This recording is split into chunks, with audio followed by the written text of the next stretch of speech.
आज भी मेहनत मजदूरी करैया दीदी भैया मन है, आरुग जीवन जिया मनखे है, ते मन हा नान चिटिक बात हो जाते ना ता अतेक खुश हो जाते कि संसार भर के दुख ला भुला जाते। ओकरे ऊपर आज के मोर कविता है और मोर चैनल मोर संगी साथी मैं संजय निषाद आप मन के स्वागत करा। आरुग निमगा मुस्का लेथन, आरुग निमगा मुस्का लेथन, दुख पूरा चिटिक भुला लेथन, दुख पीरा चिटिक भुला लेथन।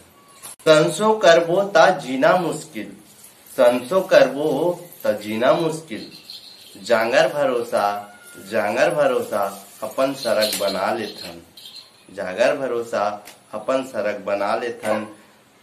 आरुग निमगा मुस्का लेथन, आरुग निमगा मुस्का लेथन, दुख पीरा चिटिक भुला लेथन, दुख पीरा चिटिक भुला लेथन।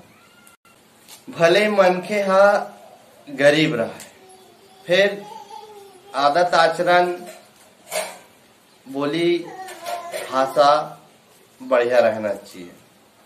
तो वही कहना है कि धन दोगानी सुखा नरवा कस, धन दोगानी सुखा नरवा कस, हांसी के बदला हांसी लौटा देथन, हांसी के बदला हांसी लौटा देथन।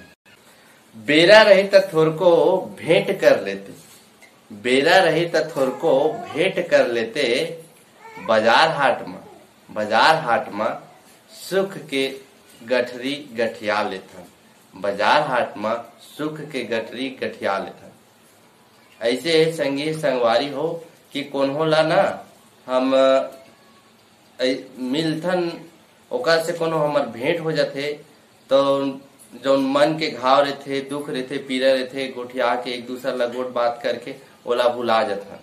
तो वही ला कहना है बेरा रही तो थोर को भेंट कर लेते, बेरा रही तो थोर को भेंट कर लेते, बाजार हाट में सुख की गठरी गठिया लेथन। बेरा रही तो थोर को भेंट कर लेते, बाजार हाट में सुख के गठरी गठिया लेथन। आरुग निमगा मुस्का लेथन, आरुग निमगा मुस्का लेथन, दुख पीरा चिटिक भुला लेथन। आप सबला जय जोहार, जय छत्तीसगढ़।